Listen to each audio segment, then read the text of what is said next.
Thank you for watching the CEO Barbecue. My name is Antonio, and today I'm going to be looking for gold and copper in the Vicuña district on the border between Chile and Argentina. Joining me on the barbecue today are Alan Sabat and Stephen Nano, respectively the CEO and technical advisor of Mogotes Metals. Before we get into the actual interview, though, I'd like to warn you that we have received monetary compensation for the production of this video from the company that's being interviewed.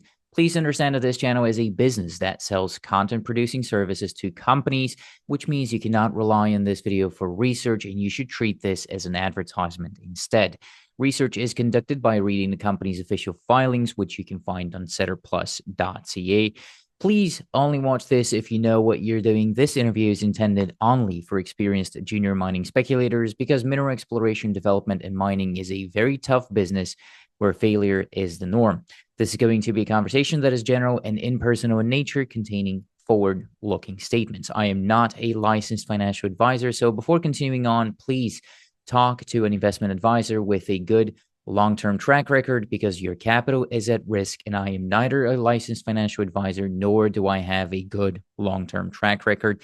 If you're not 100% sure you understand 100% of the disclaimers I just showed you and told you about, please go to the last section of this video and do not consume this content unless you fully understand and agree with everything said therein. That all said, Mogotes is listed as MOG, so that will be MOG on the TSX Ventures Exchange, where over the last 3 months, an average of about 375,000 shares have traded daily. The 52-week high is 21 cents and the 52-week low is 10 cents. With a market cap of about $39 million and about 247.5 million shares outstanding, today this is a 15.5-cent stock. I'm not doing a full company overview as I typically do here because Alan and I have had multiple conversations over the last couple of months, including a deep dive on the corporate structure and corporate strategy, as well as a deep dive on the geology of the Vicuña district where Stephen was with us as well. And there was also an update on their newly optioned ground a couple of months ago, which hopefully we'll get to touch upon later in this conversation as well. You can find all of those conversations under the Mogotes playlist on the channel, also linked in the description of this video. So for now, I'll just shut up already, do you the pleasure of shutting up and jump into some of the more recent news. But first of all, gentlemen, thank you for sitting down with me today, and I'm looking forward to our conversation. Thanks. Good to be here again, Antonio. It's been too long. Pleasure's all mine. I did see you at the PDAC, which you had the VR stuff there that you kind of walked me through. Was that a success? Are people doing it? It was a roaring success. I wouldn't say people are doing it. We're the first that I saw there, but hopefully not the last. The crew that we used out of Sweden is called Terra Hutton. Super guys. We were able to drop people in. You took it, right, Antonio? Yeah, I did. Yeah, we were able to drop people right in there, and they got to see, turn your head this way. That's Filo del Sol. Turn your head this way. There's the Filosur Mogotes project. And then we dropped them on our various prospects, and they got to see, look down, see the alteration. Photos of rocks were spinning in front of them. It was a fantastic way to get people in the context. And then so they don't go through 4 or 5 pages of the presentation, and then they ask you, so how close exactly are you to Filo? So this is you're there. Some people it's hard for some to read the maps, but this was really effective, I found. And of course, Stephen was there and I was there. We had a table full of rocks from the newly optioned ground, and we're excitedly sharing those with people. We were pretty busy the whole way through, and went home and I crashed for a week from PDAC flu. Yeah. So from pulling people in because you essentially made me do the Well, what happened, of course, Antonio, is it drew so many people in that I was working flat out the whole time. But yes, as Alan pointed out, I got the old school part of the program where I'm there with the rocks and the presentation. So yeah, it was a busy time, but very effective. And of course, Steven's got a lot of old mates from the industry, popping by to say hello and then learning about the project as well. Geologists from a long career. So. Yeah, you were essentially doing it was very typical. Like Alan, you were pulling people in, as I said, and then Stephen, you were talking about the rocks of the new target. It was an interesting tag team to see there as well. So one of your directors was there as well. So it was good to catch up there. Alan, I want to talk about some of the recent news that you've had. So we've had a couple of other news releases since we last spoke. It started with in late February, so before PDAC, you had announced that you've started exploring the newly optioned ground. What exactly are you going to be doing there, and what work has already been completed? What are you hoping to get out of it? And that's a great question, Antonio. We've started the program, and I'll let Stephen dive in. I'll give you some brief context, but we started the program pretty much as soon as we had a signature on that newly optioned ground, which is the piece just in the north. We started with geological mapping and sampling, and then we moved on to initiate a really comprehensive geophysical program, which has started just 2 weeks ago. The other development I'm not sure we covered was that we then did a deal also to get to 100% of our Argentina ground. And did we speak about that? I We well, may I have had a missed. question about it, but yeah, you can. Yes. Well, you can repeat it. Well, it's really so we did two really transformative transactions there. One was the acquisition of the second half so much of the Philosur projection or trend, and the second transaction was we amended our option that was normally going to get us to 85% total of the Argentina ground package in stages, and we've taken it to an 100% acquisition of the ground package, which has been very, I would say, important, something we've been wanting to do for a long time. And now that that's done, we've secured, I would say, a good chunk of this district to 100%, and then the option on the newly optioned claims is to 80%. But we're very excited about what we're seeing there. I'll Yeah. let Stephen get into some of the details, but I think at the bottom of your last or one of your last news releases, you did mention that you had underestimated the number of shares you'll have to issue for the new project or something like that. So it was from about 10.7 to 12.8. What happened there? Oh, that was a TSX compliance note based Okay. on pricing. The quantum, the dollar amount of the consideration is the same. Hmm. It's a note regarding the amount of shares to be issued based on that dollar amount. So I Right. think we have a deferred amount 12 months later of $1.5 million worth of shares. And the exchange has got rules around how many shares that should correspond to in your disclosure, the time Right. you disclose it, something along those lines. I'd have to confirm. Yeah. So But bureaucracy. It's not like they saw the project and they were like, "Oh, you like it? We just want more money no, now." no, no. We signed, yeah. We had some shares up front, and then $1.5 million worth of shares 12 months later, Right. when I hope would have much more progress and share price would be higher. Got it. Yeah. Right. Stephen, you can tell me more about the work that you want to do there, the work that you've done so far there. Yeah. Look, Anthony, I think, exciting times at Mogotes from an exploration perspective. Alan's very calmly explained that we've signed a deal, but he didn't tell you that I called him up every day for about 2.5 years going, have you got that ground yet? Got that ground yet? So this is a piece of ground that we've been very eagerly chasing now since before the company was listed. It's a critical piece of the extension of that middle Miocene belt that hosts that big stream of beautiful deposits, Los Helados, Lunahuasi, and right on our property boundary, Filo del Sol. What we could see from our existing data set, so the WorldView 3 satellite alteration processing, we could see suggestions that the alteration system that hosts Filo extended into that ground. And our geophysics on our side of the border, on the Argentine side of the border, showed two big, large geophysical anomalies that were open into Chile, into that ground. And that's our primary undrilled Meseta and Cumbre targets, which we feel are some of our best targets on the project. So we really could see strong technical justification to acquire that block of ground. And once it was signed, we've sent teams straight in from the Chilean side to reconnaissance sample it. Now, the really interesting thing is that that ground's been held for 20 years by one of Chile's largest iron ore exporters. So they held the ground, but it really wasn't focus for them.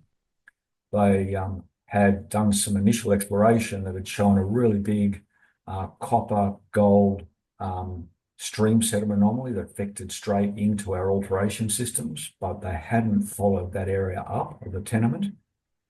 And also what we could see there was that we had the pieces of the story. As soon as we got in on the ground, we started seeing exactly what we would hope we would see. So right up against the border with Filo del Sol and literally a kilometre or 1.2 k's to the south of the most southerly drill hole, we started finding, large areas of hydrothermal breccias with intense alunite silica alteration. So this is advanced argillic alteration, the style that you would hope to see in a Filo del Sol-like high sulfidation deposit. And then we walked down through those breccias into, through the topography into deeper parts of the system where we could see very large, structurally controlled, very iron-stained breccia dikes and structures that are the feeder zones that you could hope to see feeding a high sulfidation plateau and above a concealed porphyry. So pretty excited straight away. And really what we were seeing, in addition to some areas of, long areas of stock working and sheeted veining closer to the Cumbre target, is that we didn't wait for the assay results, which we will be receiving, over the coming weeks. We just said, look, this is geologically exciting enough that we're going to commit to the geophysical survey that we want to do. And the important thing about what we've done is that on the Argentine side, we've used, a Chilean-based geophysical company that have proprietary geophysical systems for IP and MT, the primary tools that you use to look for concealed porphyry systems. They completed a very large survey for us in 2023 on the Argentine side, and that's the survey that had defined those two big anomalies we talked about that were open from the Seta and Cumbre. We're using the same company, the same approaches to cover that high priority block of ground. And what that means is that we'll be able to model up both sides of the border once those results come in. So they're actively in the field, and I have a lot of admiration for those guys because, there's some pretty significant terrain there. But they're working through that program, and we'll be seeing preliminary results from that survey in the coming weeks. So really excited stuff and really big alteration systems that you would like to see. The other part of the stuff, we've had quite an extensive exploration program going on the Argentine side of the border, and we can probably talk about that in some detail later on, where we've recently announced the results from one of our targets where we received the trenching results for this year's work. We'll definitely talk about everything in detail, especially the trenches on the. I thought it was two targets technically, so we'll talk about the trenches. But as far as I understand it, two targets, part of one system. Yep. Right. So, but all this work is being completed with the objective of coming up with new drill targets. But so once you have these drill targets, which I suppose is going to happen relatively quickly from here on out, are they going to be drilled this year and when?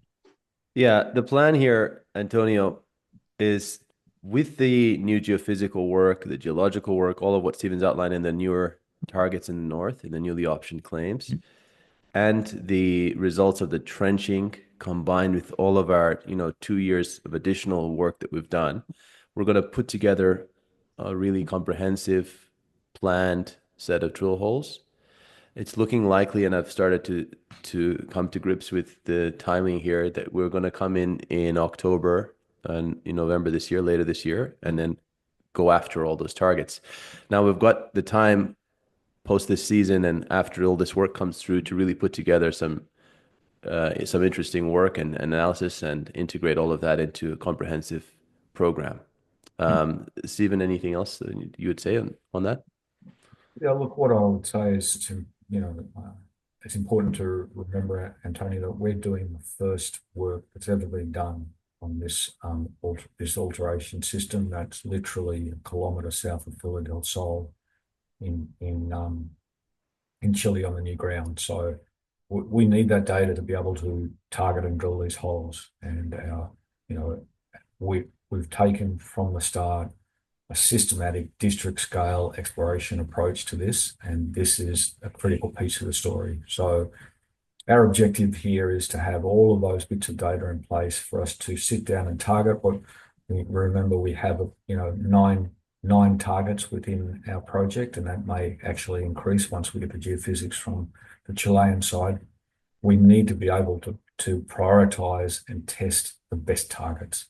Mm. And that's what this data is for, is to make sure that when we drill those holes, and we know we're high altitude, expensive drilling, we want the best targets drilled first.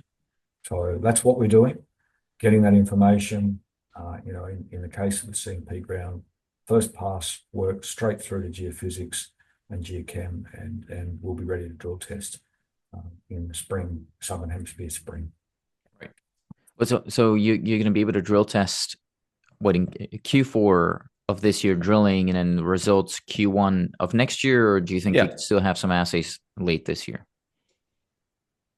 Probably We'll Q1. have a lot of assays from the surface sampling on both the Chile, the trenching, and the systematic rock chip sampling in Argentina, and from the reconnaissance and the second phase sampling in Chile, and the new geophysics from Chile. But we're likely to be drilling in October, as Alan's highlighted here. I think, yeah, the question was when the assays from that drilling will come through. Actually, it really depends on the queue at the time, Antonio. We may well get stuff, very soon afterwards if we're flowing them constantly straight to the lab. But it's hard to say now what that will be. Sometimes it's 3 weeks, 2 weeks. Sometimes you get turned around. Sometimes 4 or 6 weeks. Okay. Sometimes longer. So. Right. Ideally, how many holes at minimum would you like to see drilled this year? Let's get the data. Let's design the holes. We'll have to do that once we see the data set. So yeah, can't too early start predicting number of holes or hole depth. Well, I'm an accountant by education, so I'm trying to predict how much money you're going to need for the drill program, or what are you going to have to raise. So how's capital right now for you, and do you think you're going to have to raise before having some assays into the market? Assays, sorry, are you talking about from drilling later this year? Yeah, core assays, yeah. Those plans, I think, are still subject, as Stephen said, to what we're going to get from this data. So again, we would want to see what we've got here, integrate it all into a drill program, figure out what our priority targets are, and then say what we're going to go after. And then we'll see, look, how much do we need? What do we have in the bank? Last disclosed count was $8 million last day of February, I believe. So we're in good shape, and we would be able to get in and drill without additional money. The question is, of course, is it a good? You need to have a sizable program for economies of scale, and so we would really want to look at that before we make any public statements on how much we will drill and how many holes and budgets and all that. That's our process. Would be follow the science there on what are the targets, what are the holes we want to do. We would workshop it internally and say, well, what are the priorities in terms of which holes are testing which concepts or which targets, and then we'd be in a better position to make that kind of call. Would you agree, Stephen? Yeah, I think the challenge for us, Antonio, is a good one, and that we have so many targets here.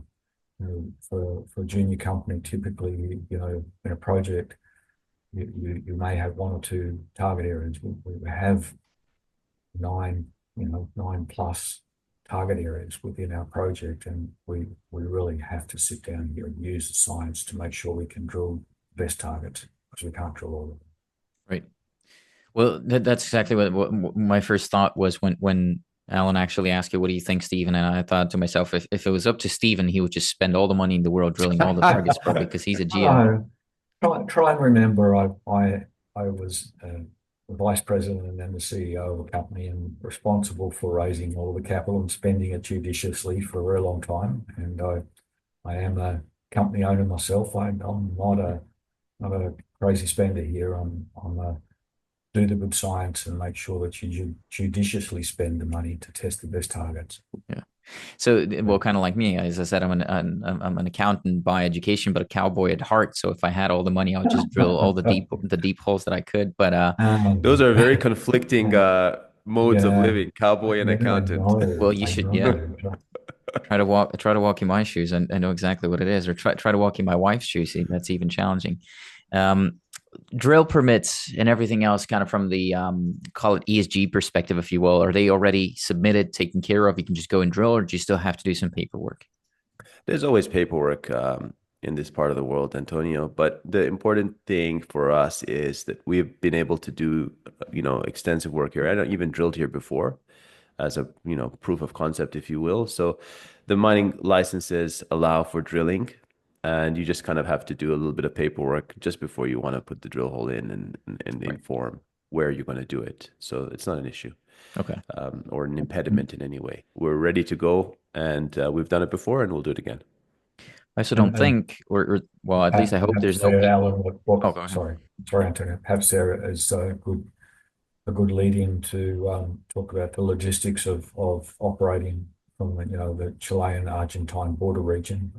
There's you know um, we can very effectively access these targets from both sides of the border, and we're literally doing that at the moment. We have field teams operating on both sides and geophysics on the Chilean side. But as a junior company, we're pretty well advanced here in an application for the trans-border accord between Chile and Argentina that will allow us to access this from either side and bring equipment backwards and forwards across the Chile-Argentine border, which will be a huge benefit for us.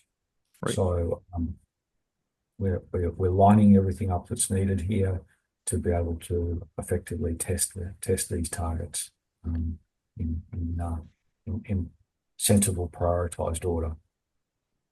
The trenching is part of that sensible prioritized order, I suppose, That's which right. is also something we can go and talk about.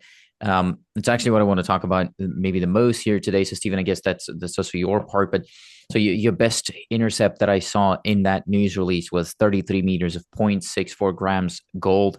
Is that what you want to be seeing? Is that what you're expecting? Is it high enough essentially to point you in the right direction?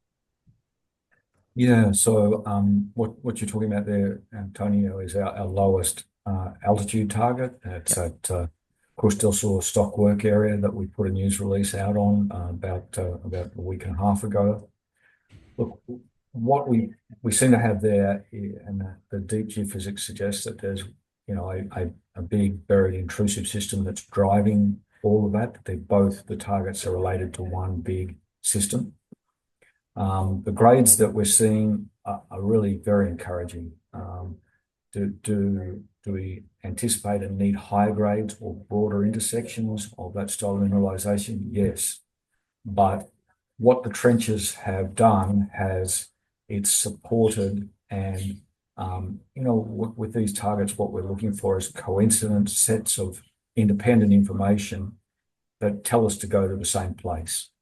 And that's what those gold trench results have done in that target one. So CDS area is we now have very strong coincident magnetics, IP, chargeability, and geochemistry all pointing to a covered target. And that level of geochemistry is very encouraging for where we think we are in the system, and also for the scale of the geophysical target that it's pointing at. So both of those trenches in that area are like little arrows pointing straight at the big bullseye that's covered undercover, that has the characteristic of a geophysical responses from a concealed porphyry. So very solid, large scale, relatively near surface target in an accessible area that if people who may be listening to this understand it's about the same altitude and accessibility as the Jose Maria deposit that's currently being developed just 20 k's to the north of us by BHP and Lundin. There's a second target there, which we think is part of the same system, and again just zoning out from that central target, and that's our Stockwork Hills zone. There's quite a bit more copper, and gold associated with stock working in the trenches. But the really interesting thing is that, those areas of mineralization are open to the north and the south under gravel cover, and they're sitting, several hundred meters above a really large, strong geophysical anomaly. And that, again, very low altitude, easy access, and compelling scale to the geophysical anomaly is really very encouraging.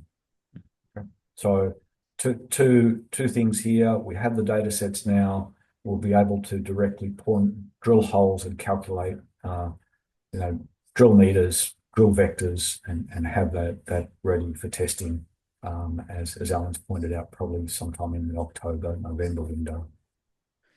It's interesting too that the best grades come in like that portion that I mentioned, the larger intercept. It has a smaller intercept in it that's 2.4 grams per ton over 3 meters. It comes in right at the end of the trench as the gravel cover kind of gets thicker. So Yes. what does that mean for you geologically? Are you chasing a vector into the system, or could this be the Exactly. end of a vein? How are you interpreting it? Look, it's covered, so I can't tell you that I know the answer, but certainly what encourages me there is that there are two trenches there, 150 meters apart. In both trenches, the highest gold grades are right at the end of the trench. So it's like two arrows pointing straight in the same direction. The trench to the north has um, 2 meters at 1.7 grams of gold in it. Trench to the south has 3 meters at nearly 2.5 grams of gold. There's traces of base metals in there as well, some silver.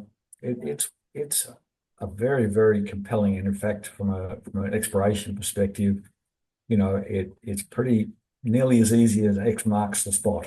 Okay, but both of those trenches are pointing towards that big covered geophysical target there, and that's what we like to see.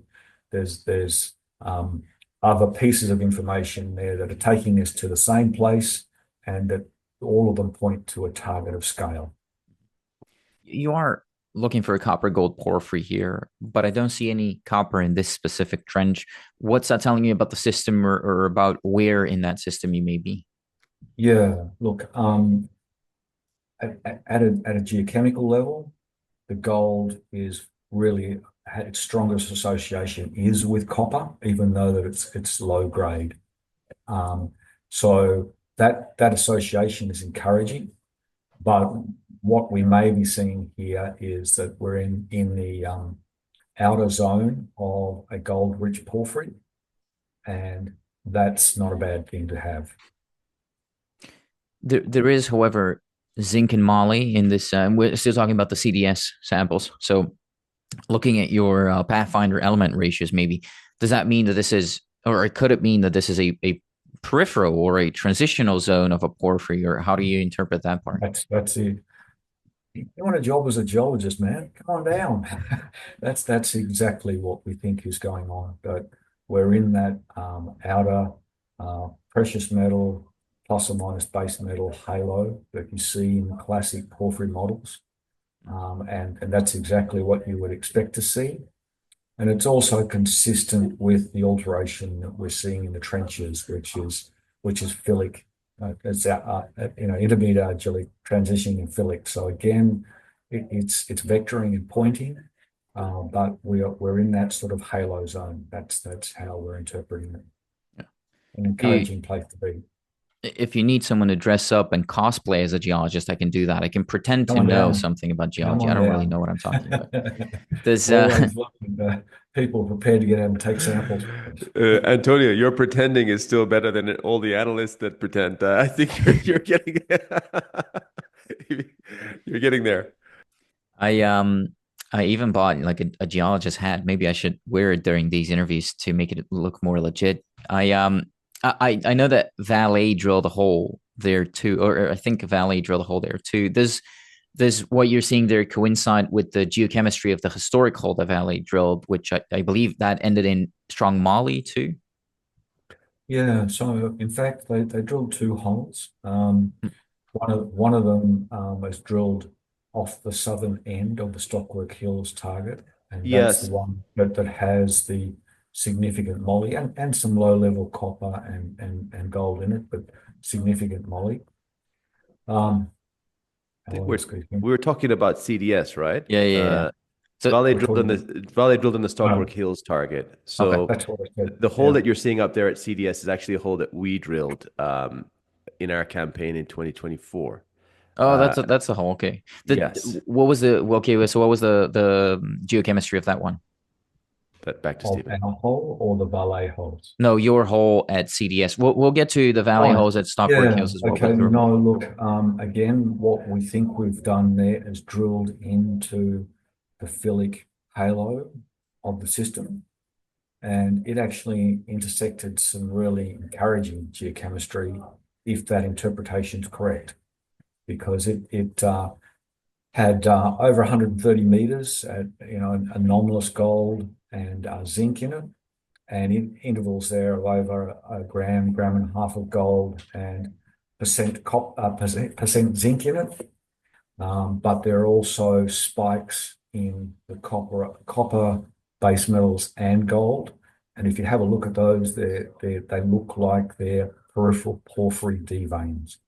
So again, what we're seeing there is the vector, very strong alteration, extensive pyrite throughout the whole, and the kind of geochemistry that you would expect now that we have the context of the geophysics to understand where we are. So both our hole, our first hole there, and the two trenches that we've now completed, both have good gold base metal geochemistry in it that are consistent with your initial interpretation, Antonio, that we're in the halo of a porphyry system. So, yeah, they're very, very encouraging. And look, we're not in all grade numbers here, but we're certainly seeing a lot of metal moving around and the patterns that you would like to see. is that telling you anything about the depth to which you're going to have to drill it? It is, but more importantly, with the geophysics, what that's telling us is we can see where we would want to put the holes into, and we should be able to. We'll be seeing the top of the target probably about 300 meters below surface is the guess at the moment, and then we'll drill down into the core of it, but relatively shallow target for this part of the world. Remembering that we're also at low altitude here, and a fair bit of that cover maybe will probably be gravel cover. So pretty decent target, pretty shallow compared to some of the holes that are being drilled by competitors in the Andes at the moment. And the Stockwork Hills target, similarly, quite a shallow target. We're seeing what we think is the leakage in that stockwork zone coming to surface, where we're seeing gold and copper there. And as we started to talk about a little bit earlier, there are two historic holes that are in the halo of that geophysical anomaly as well. And both of them have really good geochemical vectors, including the one that intrigues me the most because our records show that it was stopped at 60 meters, and it has increasing gold and copper grades in that hole. And it's pointed straight at the geophysical anomaly, but it stopped, several hundred meters above where we would like to see it go to test the target. So again, a very nice geochemical vector within that hole. Are you dealing with a lot of weathering? Like, what's the weathering profile at CDS and SWH? Like, could this be essentially? I'm thinking about an oxidized cap that you've trenched. Yeah, look, certainly the copper grades that we're seeing are influenced by weathering and supergene effects, because we're seeing, malachite and probably copper oxides there as well. The gold grades are probably not particularly modified. We're still seeing evidence of sulfides, preserved sulfides around. So yes, there is some weathering on it. Yes, that will have moved the copper around a little bit, but we're not seeing all grade numbers in the trench. What we're drilling for is to drill towards that large chargeability and magnetic target, where if we are in the halo of a mineralized zone, as we anticipate, the grades could be expected to be higher. So what we're looking at in these historic holes and trenches is geochemical halo mineralization and peripheral style sheeted vein and stockwork textures, as you would expect to see outboard of your target. That's actually kind of the direction I wanted to take it. Is what did you see in the trench walls in terms of lithological control? So it's you're talking about Better veinlets or grades, fracture controlled. yeah, the better grades, gold and copper grades, correlate directly to, there's 2 to 3 phases of little, veinlets to veins, Mm. and these are what you would call porphyry A type veins and incipient development of B style veins where the grade picks up, and that's the pattern you want to see. And what we're obviously drilling for here is that the big geophysical signature that we can see at depth says there's a lot of sulfide there. That's, we're drilling towards that geophysical target to drill test it for increased grades and increased vein densities. Mm. How does the size of those veins to veinlets compare to what you've personally previously seen in the district?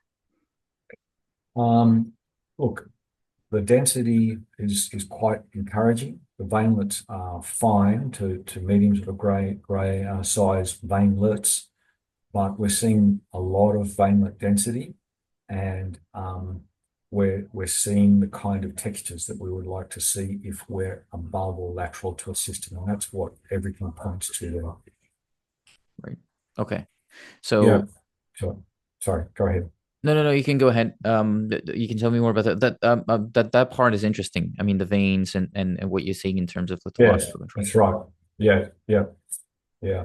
No, look, I think in both of those targets, what we're seeing here is very encouraging geochemistry in the trenches, very encouraging large scale coincident geophysical features of the type that you would like to see, and a scale of those targets that suggests that there's a potential size to the system here. So very nice, very straightforward drill tests.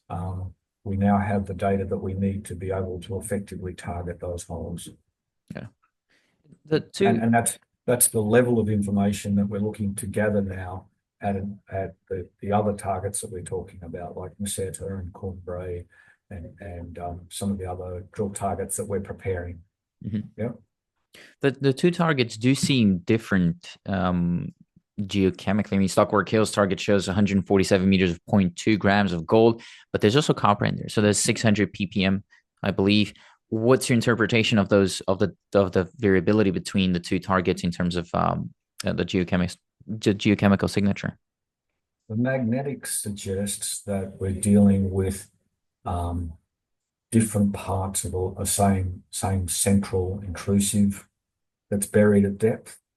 And it's not uncommon to see different ratios of metals and different pulses that are coming off an intrusive and a porphyry center. So yes, they are, and different, but they're certainly within the range that you would expect within within the zoning patterns of a large scale system, and also within the range that you would be okay and comfortable with to see with something that is either going to have a gold-rich component to it or a copper-gold-rich core to it. So zoning patterns, peripheral, pretty typical kinds of differences in metal ratios. Mhm.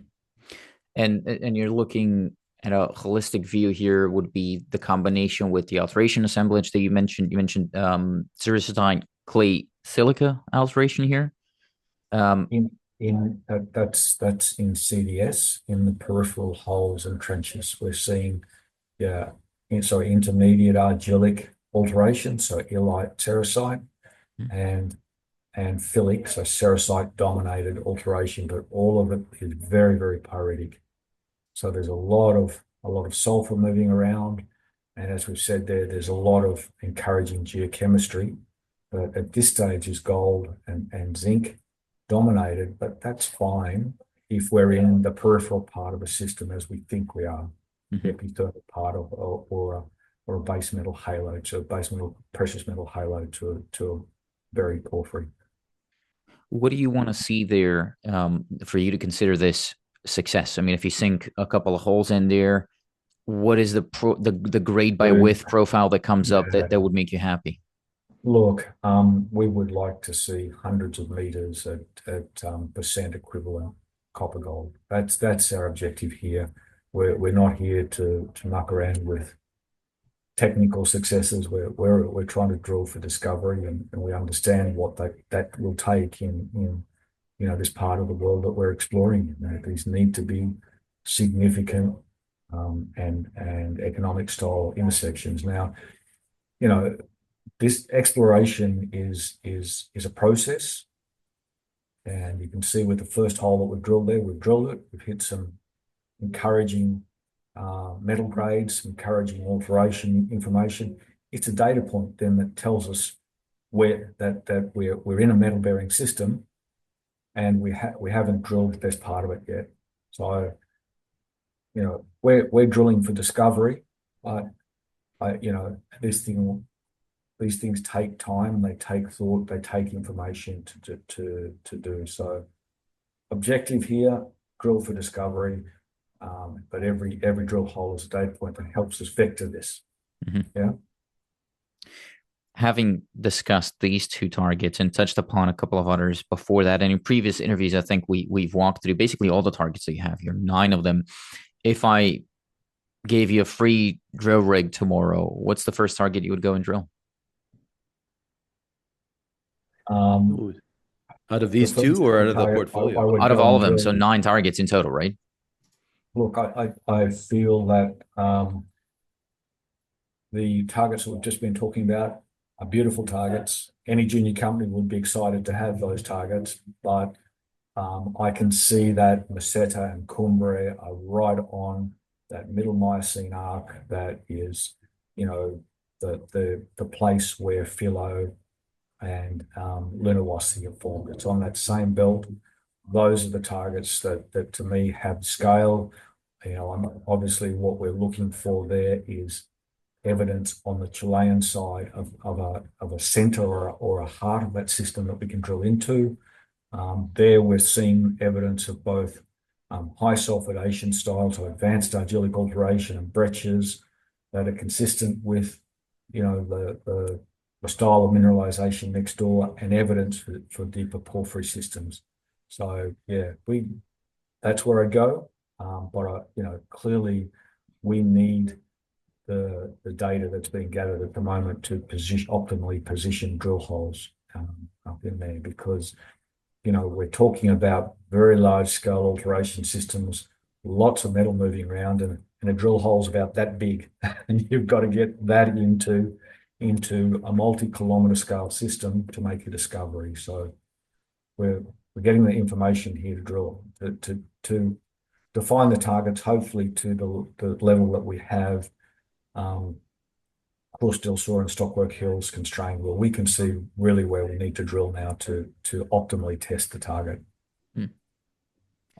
It's interesting. I mentioned in another interview is that often the third or fourth favorite target is what's the discovery. So, even when we get all our data in and we say, look, we like this or we like that, the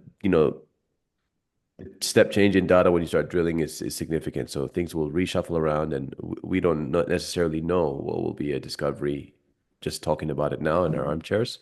So this is a fluid process. Just remember that. So if we say we like this now and then we see more data and change our mind, that's part of the process, as we uncover more and more. And I think the important thing that I've learned through my career is that exploration is a humbling game. Okay. You're exactly right, Alan. We're doing the best science and throwing the best exploration technologies that we can at this to improve our chance of success. What I can see that's doing is clearly defining very large scale systems here, but we'll need to drill holes here to make discoveries, and we'll hit some and we'll miss some, and that's exploration. And you're talking about essentially Q1 of next year that you're going to have the core assays. You did mention there's going to be other assays in the meantime. What do you do in the meantime? How do you keep the market engaged and following the story in the meantime from a news release perspective?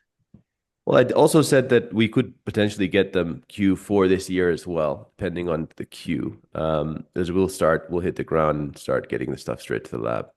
So depending on the queue in the labs, we could start seeing stuff flow this year. Keeping the market excited. We're ourselves excited. So every day I'm on the phone with Steven probably 4 times a day.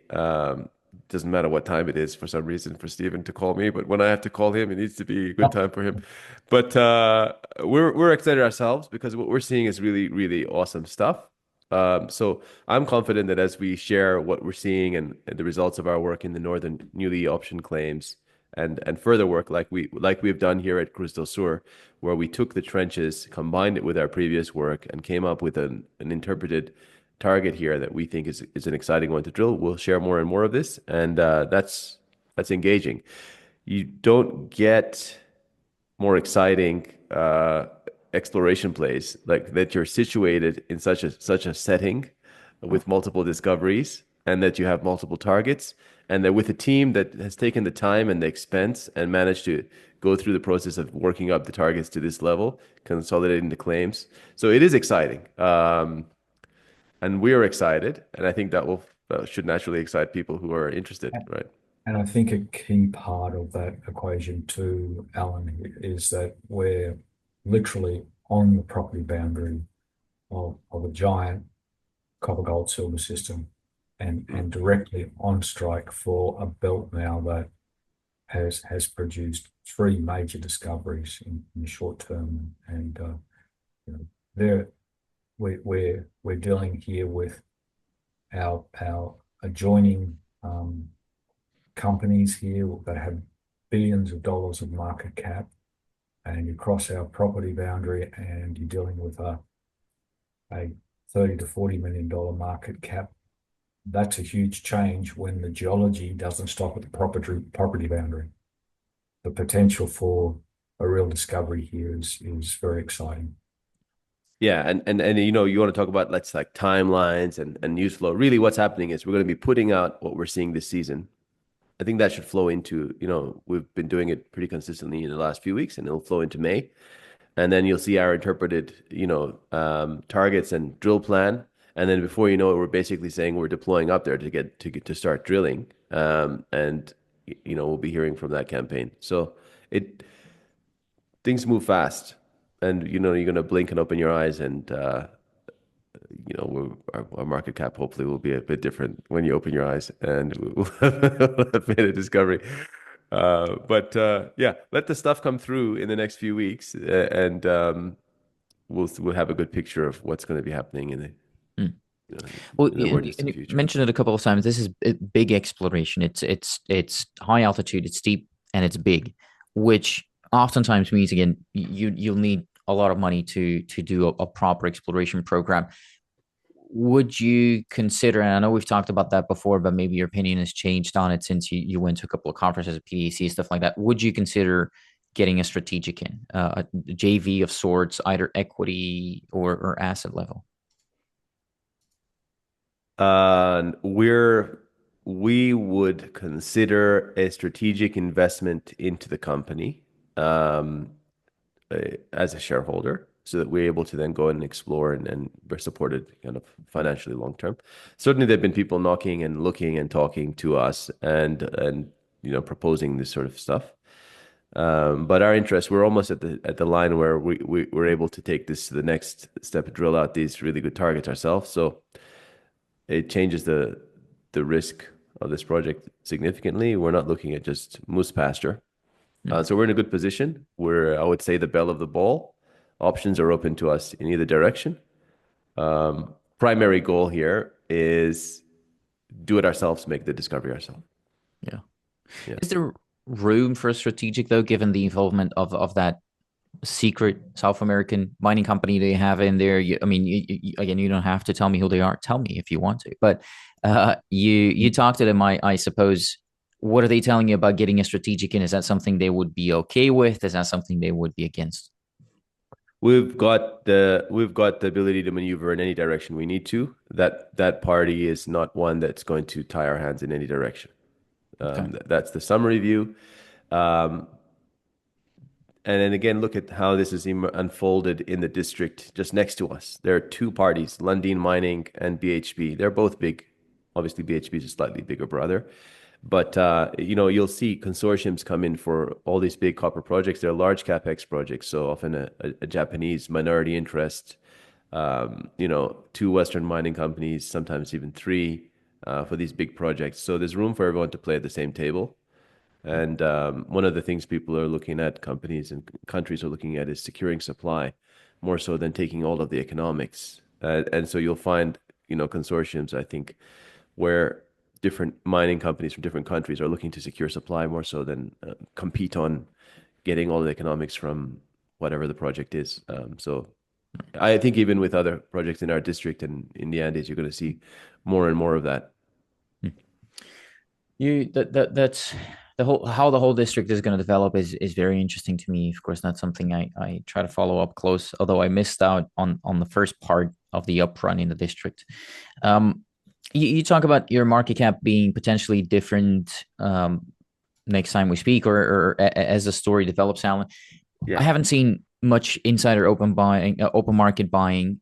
Do you expect to be in the market, on the bid supporting the stock price? I would love to be on the market on the bid. I've been talking about it, but the issue is when we're holding information that the market doesn't have, and quite often we are holding information the market doesn't have. And so, that's the issue. Outside of that, those opportunities I would definitely be buying in. Well, I'm asking because it seems like almost every time you've hit kind of the 15 to 17 cent range over the last year, the stock is being sold back down. Have you, obviously it'd be helpful if there's someone to mop up that additional supply of shares, but have you managed to identify where the selling pressure is coming from? Well, don't look at our share price in isolation. Look at our share price and then look at the market. We're at 15.5 cents. The market has been slammed. So we're basically not slammed and actually a little bit up. So, every fund manager benchmarks against the market. We're doing pretty well, I would say, vis-a-vis the market. Re-identifying the selling pressure. Look, as I said last time, I think a large number of supporters and investors came in to maybe now it's almost 3 years ago when we were private and had invested and spent a lot of time waiting. And then we became public, and that could be the source of that selling pressure. To me, the dynamics of that seem to have shifted a little bit. We're looking to more. I can see some momentum here, and it looks like there isn't many sellers on the stock, but that's just from what I can see. Good. Well, I think I've gone through most of the questions that I had here. Next time we talk, when's the next time you think there's going to be something to talk about that we'll do a follow-up interview? Well, I think actually, Stephen, what 2 weeks. 2 weeks. Well, that's soon. Okay, interesting. I think we should have further Good. assay results and information flowing through. So we should reach out and Well, I'm sure I'm missing some stuff here in my questioning, but for people listening and watching, let me know what I've missed to ask. Put it in the comments, send me an email, whatever works, and then I'll ask it in the next interview. But gentlemen, thank you so much for your time today. And as always, thanks to everyone for watching Resource Talks. I have a couple of more things to say, though. The fact that this company was interviewed here today does not mean that they're necessarily a good or a bad company. I'm not here to endorse nor attack anyone. I am simply here to ask some questions. If you find that I have failed in asking a question that you would have liked to hear an answer to, which will happen as I'm not an experienced interviewer, please let me know, and I will try to correct that mistake in a future interview. As mentioned at the beginning, please understand that mineral exploration and development is an extremely risky business. Losing money is the norm and should be the expectation. This is a very complex sector, and the performance of individual companies typically depends on many different moving particles, including company-specific factors like geology, financing ability, and many others, really, as well as particles that are outside of the company's control, like geopolitics, macroeconomics, commodity prices, and many more, most of which are nearly impossible to fully understand. Moreover, these companies that typically get interviewed on Resource Talks are in the pre-revenue stage, which means they rely on the public markets for the financing of their operations, which could result in shareholder dilution. Furthermore, as a general rule of thumb, you'll be better off understanding that all company communications online, albeit this interview or their website and their presentation and their social media accounts, or even the social media accounts which you thought were your friends and then told you about a stock, everything really that these companies do is intended as marketing. And although I do not make buy or sell recommendations because there is a clear conflict of interest given the nature of my business, many out there do. And you should be aware of that inherent bias, and you should be careful out there. That bias is not always going to be clearly disclosed with everyone out there. So it is safer for you anytime you're watching any type of company specific content to approach it with a dose of skepticism and assume that the party telling you about it is biased in at least some shape or form, because there will always be a bias, again, albeit clear or not. So always ask yourself what the incentive of your counterparty is and never rely on them regardless of their incentives, but instead double check if what they're saying is true, again, by using setterplus.ca. The fact that I have no idea what I'm doing should already be clear to you at this point. I am not saying this to make jokes or laugh with myself. I just simply do not have a long enough track record of consistent investment profits. So I should under no circumstances be considered an authority on anything. Again, although this may sound amusing to you, believe me, it is not amusing, and it is not intended as a joke. I'm simply pointing out a fact and warning you not to rely on anything I do or say. Unfortunately, at least to my understanding, nobody out there has any special abilities. The CEOs do not possess any superior knowledge, and they cannot know about what will go up, what will go down, or what will go in circles. Some people even believe that to be rule number one on Wall Street. Nobody really knows. None of us know whether any of the company's activities will result in a success, again, given that we're talking about high-risk activities where most of the times it ends in failure. Also, unfortunately, try as I may, I won't always catch all red flags or all challenges with the companies. So even if I did ask a few tough questions in here, don't rely on this being all of the tough questions. Again, these are complicated startups with many moving parts, and I am conflicted given the nature of this business. Therefore, I cannot guarantee the quality of anything presented in this video, and you cannot hold me responsible for any losses or damages stemming from the way you decide to use this interview. Viewers, listeners, and readers acknowledge and agree that the information presented herein did not constitute a solicitation or an offer to buy or sell any security or investment or to participate in any trading strategy. Resource Talks and all parties involved in the management of the business strictly disclaim any and all liability for losses and or damages, whether direct, indirect, special, or consequential, or other consequences, however so caused, arising out of any use or reproduction of the content published by Resource Talks or any decision made or action taken in reliance upon it. By consuming this content, all consumers vow to release Resource Talks and all parties involved in the management of the business from all claims, proceedings, or consequences. This is all to say, I know it's a lot of lawyer talk, but this is all to say that you shouldn't blindly trust me or anybody on the internet, and you should do your own research. Once again, social media is meant for entertainment. It is setterplus.ca where you do your research. That's where you'll find the company's official filings, and I encourage you to read and analyze the Management Information Circular, the financial statements, the Management Discussion and Analysis, and whenever available, the NI 43-101 technical documents. If you don't understand everything in those documents, the chances of you losing money are even higher than they normally are in this space. And as mentioned earlier, the chances of even the best analysts in this sector losing money are extremely high, since this is venture capital and it is not for everybody. I'll leave you with one of Charlie Munger's quotes, which I wish I had listened to more often earlier on, which says, quote, "If you don't understand it, don't do it."